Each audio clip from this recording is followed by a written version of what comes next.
Più spazio alla carità. Quella dei Frati di Sant'Antonio può ora contare su un nuovissimo magazzino di 170 metri quadri dove conservare al meglio le scorte alimentari che i volontari che fanno riferimento alla Basilica destinano a oltre 200 tra famiglie, persone sole e comunità del Padovano ma anche del Rodigino e Vicentino.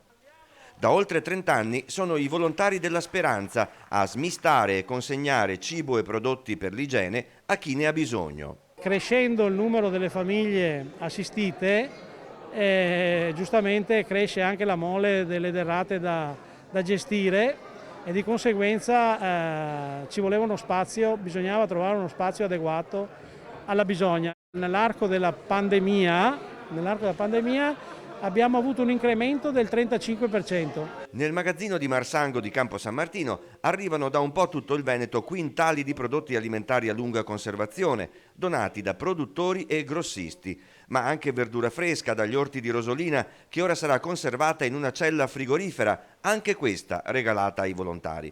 La distribuzione dei beni avviene in via Orto Botanico, a fianco alla Basilica, e in alcuni casi a domicilio.